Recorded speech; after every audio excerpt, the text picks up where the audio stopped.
반갑습니다. 오늘도 말씀으로 시작하세요. 오늘 본문 말씀은 로마서 7장 22절에서 25절입니다. 7장 22절에서 25절입니다. 바울이 자신에 대해서 깨달은 것, 그 자신 속에 악이 함께 있다는 겁니다. 우리 속에 악이 함께 있다는 겁니다. 악이 함께 있어서 우리가 악과 하나가 되어서 마음은 원하지 않아도 몸이 죄를 짓고 있고요. 그 몸이 죄를 짓고자 하며 마음이 아무 힘이 없이 몸이 하자는 대로 한다는 겁니다. 그러니까 이렇게 마음과 몸이 따로 되는 이유, 우리가 악해서란 겁니다.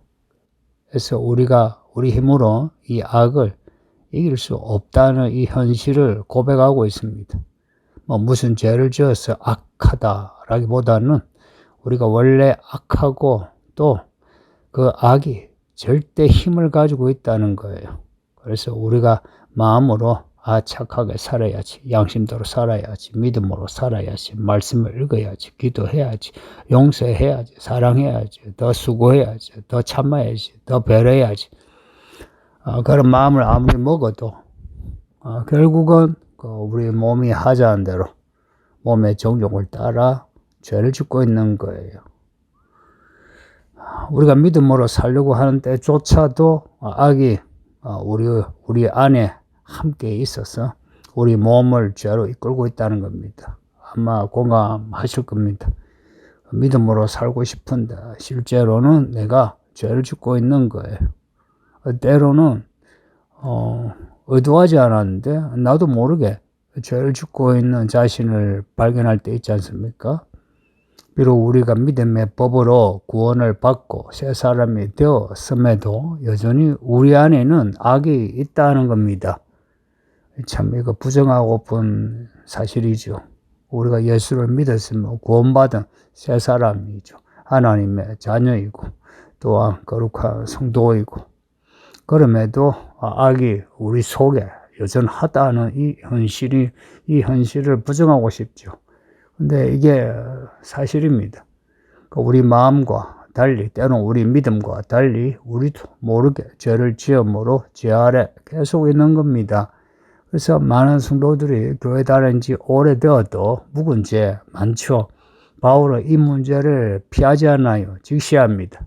지금까지 바울은 구원의 문제로부터 해서 이제 이 몸과 우리의 마음의 문제로 이제 넘어오면서 여기서 우리 자신이 참 절대 절망이다 하는 것을 고백해요. 그 문제, 그 핵심에 악이 있다는 겁니다. 그래서 어떻게 하면 우리가 악을 이기고 선을 행할 수 있나? 어떻게 하면 우리가 악을 이기는 자가 될 수 있나? 이제 이 문제 논하는 겁니다. 이 문제가 이제 7장 후반부터 8장 이후로 계속됩니다. 이게 가능해야 우리가 이 세상을 살 때 소금이 되고 빛이 되죠. 이게 가능하지 않으면 소금이 되고 또 빛이 되는 거는 말뿐이죠. 22절에 속사람이 나옵니다. 이 속사람은 안에 있는 사람이란 거예요. 로마서에 딱 한 번 나오는 표현인데 속사람이 있으면 그 사람이 있겠죠. 근데 로마서에는 그 사람은 안 나와요. 고린도 후서 4장에 그 사람이 나와요. 여러분이 한번 들었을 것 같은데, 우리의 그 사람은 후패하나 우리의 속사람은 날로 새로워지도다 하는 말씀이에요. 그 사람과 속사람을 이렇게 대비해서 그 사람은 후패하나 속사람은 새로워진다. 그 사람과 속사람의 이 반대되는 모습을 말씀하고 있죠. 이 로마서에 그 사람이 안 나와도 속사람과 대비되는 몸에 속한 사람, 이렇게 육체 지체에 속한 사람 혹은 죄의 법에 따르는 사람, 그 사람이 이제 그 사람입니다. 그 사람이에요. 그 사람은 새 사람 이전의 사람이기도 하고요. 혹은 우리가 예수를 믿고도 우리 마음 말고 우리 몸의 욕구를 쫓아가고자 하는 사람이에요. 우리 속에 우리 자아가 하나가 아니고 때로는 둘로 이렇게 분열될 때 있죠. 내 몸과 마음이 따로 있듯이, 또한 우리 마음에서도 우리가 마음이 분열될 때도 있죠. 자, 이런 경우에 하나님을 향하는 그 사람은 속사람이라 할 수 있고요. 하나님을 등지는 것은 그것이 몸을 따르든 아니면 그 마음의 시기와 미움을 따르든 그것은 다 그 사람이라 보면 됩니다. 그리고 그 사람은 항상 지체, 몸과 관련됩니다. 혹은 육신과 관련됩니다. 우리 속사람은 하나님의 법, 믿음의 법, 말씀 혹은 하나님의 나라의 의를 즐거워하죠. 말씀을 읽을 때 좋고 또 찬양하고 기도하면은 좋고 죄를 지으면 괴로워하고 힘들어하지 않습니까? 근데 우리 지체, 우리 몸속에 다른 법이 내 이 마음의 법하고 싸우고 있는 거예요. 내 마음에 내가 하나님 말씀대로 살아야지 하는 이 법하고 이것에 대비해서 우리 마음을 허물고 있는 그 몸의 법이 또 따로 있다는 겁니다. 그 몸속에 있는 다른 법이, 몸속에 다른 법이, 그 법이 우리를 사로잡아서 죄의 법으로 이끌고 가서는 죄를 행하게 한다는 겁니다.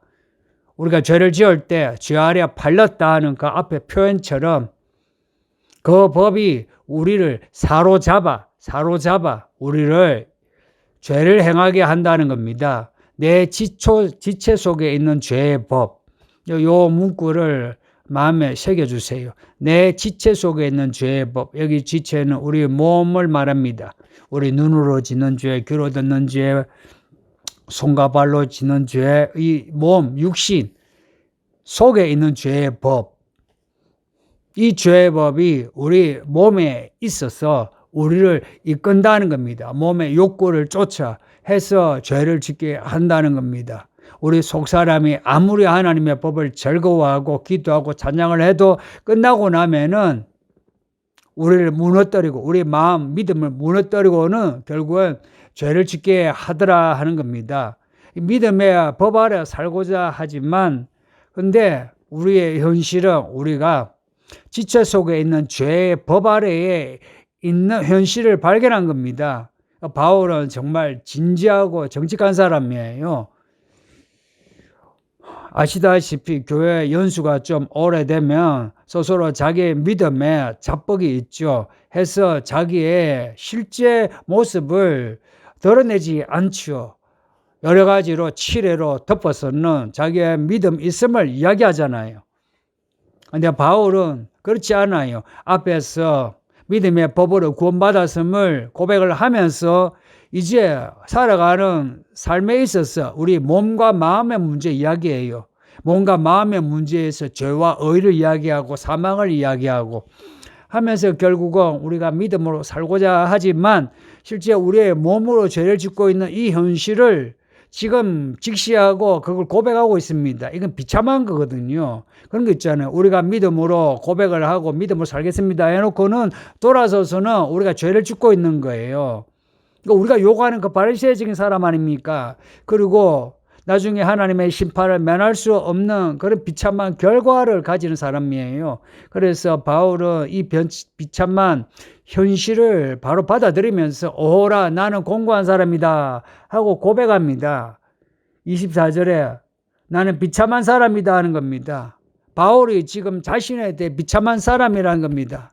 자기를 고백하는 거예요. 이거 있죠. 자기는 믿는데 안 믿는 사람 보고 당신은 공고한 사람이야. 나처럼 믿어. 이게 아니고요. 자기 자신을 말하고 있습니다. 내가 비참하다는 겁니다. 여기에 보면 오라 나는 공고한 사람이다. 나는이라고 하지 당신은 공고한 사람이다 라고 하지 않습니다. 바울 자신도 이렇게 비참하고 공고한 현실을 고백하는데 오늘 우리가 나는 괜찮아. 나 믿음이 있어. 나 구원에 자신 있어 한다면은 이거는 자기 자신조차 알지 못하는 무지한 사람이요. 그 무지가 악으로 가득한 사람입니다. 이 사망의 몸에서 누가 나를 건져내랴? 이런 고백을 하는 사람. 이 사람이 마음이 가난한 사람이요. 애통한 사람이라 하나님의 나라를 볼 수가 있지요. 바울은 하나님의 나라를 볼 수 있는 이런 상한 마음, 가난한 마음을 가지고 있는 사람인 거예요. 우리도 이런 마음을 가집시다. 우리가 몸을 가지고 있는 사는 동안에는 우리가 살아있는 동안에는 누구도 이 공고함에서 벗어날 수 없습니다. 여러분도 그렇죠. 저도 그래요. 제가 목사 이 노릇을 한 지가 지금 20년이 넘었습니다. 그럼에도 이 나이에 이 목사 연수가 있는데도 제 꼬라지가 이렇습니다. 매일매일 회개를 하는데도 또 회개를 해야 되고, 제가 이 정도 되면은 원숙한 그 목사가 되어서 거룩하고 경건하고 완전할 줄 알았는데 매일매일 탄식하고 있습니다. 그것도 바울처럼 이런 탄식이 아니라 걔가 토하였던 것 다시 핥아 먹듯이 그 죄를 반복을 하면서 늘 탄식하는 저하고 여러분하고 동병상련입니다. 근데 이런 동병상련에서 난 괜찮아 하면은 그러면은 정말로 믿음에서 성숙한 분이신지 그건 잘 모르겠습니다. 그런데 바울 같은 이런 분도 오라 나는 공고한 사람이다 라고 고백을 하는데 누가 이 고백에서 제외할 수 있겠습니까? 말하자면 우리 자신은 죄 문제에서는 절대 절망적이란 겁니다. 죄 문제에서는 절대 절망적이란 거예요. 우리에게는 아무런 가능성이 없습니다. 죄를 안 지을 가능성이 없습니다. 아무리 죄를 짓지 않으려고 해도 죄를 행하고 있는 우리란 겁니다. 마음과 몸이 충돌하면 마음이 몸을 이기는 게 아니라 몸에 있는 죄의 법이 아담으로부터 내려오는 죄의 법이 그리고 우리 안에서 자라고 성숙한 죄의 법이 우리 마음을 눌러서 이끌어가는 겁니다. 우리가 마음으로 아무리 믿음으로 살아야지, 양심으로 살아야지, 말씀을 따라 살아야지 하고 해도 실제 우리의 하루의 현실은 몸을 따라 살고 있는 겁니다. 그래서 죄인인 거예요. 바울은 이제 이런 비참한 현실을 이제 고백을 합니다. 성도님들. 구원은 어디에서 시작되느냐? 우리의 비참한 공고한 현실, 절대 절망의 그 현실에서 구원의 반전이 일어납니다. 만일에 우리가 나 아직은 괜찮아요. 아직은 내가 살만해요 한다면은 그러면은 구원이 아직 멀었습니다. 구원이 언제 일어나느냐? 우리가 바닥을 찍을 때 일어납니다. 그래서 인생 바닥을 찍는 게 좋습니다. 믿음에서도 믿음의 비참한 현실에 빨리 떨어지는 게 좋습니다. 교회 다니니까 잘 되더라 하는 분들 잘 보세요. 그 말과 인격에 변화가 없습니다. 삶에 변화가 없습니다. 잘 먹고 잘 살고 교회 헌금을 하고 교회를 할지라도 아무런 변화가 없습니다. 그 변화가 없는 그 현실이 뭐냐? 비참한 현실이요. 공고한 현실입니다. 이러한 바닥에서 바울은 이제 반전을 이끌어냅니다. 25절을 보세요. 우리 주 예수 그리스도로 말미암아 하나님께 감사하리로다. 그런즉 내 자신이 마음으로는 하나님의 법을 육신으로는 죄의 법을 섬기노라. 우리 자신의 절대 절망에서 찾아온 출구가 예수 그리스도시란 겁니다. 예수 그리스도에게서 답을 찾은 거예요. 있잖아요. 앞에 로마서 1장에서부터 처음부터 예수 그리스도를 말해왔고 예수 그리스도를 말미암아 해서 답을 찾아왔습니다. 답을 찾아와서 여기까지 왔어요. 여기까지 왔음에도 또한 비참하고 공고한 자신의 현실을 고백하고 있습니다. 우리가 예수를 믿어서 구원받았죠. 구원받아서 살아가면서 1년, 2년, 3년 지날수록 또한 우리 자신의 절대 절망의 현실을 발견하게 됩니다.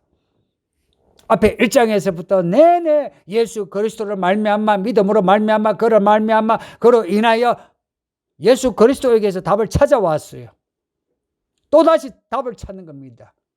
우리가 믿음으로 산다 하는 것은 살아가는 내내 문제의 그 언덕을 산을 넘어가는데 그 넘어가는 힘이 우리에게 없다는 거예요. 그래서 공고한 이 현실을 예수 그리스도를 통해서 해결하자는 겁니다. 바울이 이 문제를 8장에서 본격적으로 다룹니다. 이미 앞에서 그리스도로 말미암아 하는 구절이 수없이 언급되었어요.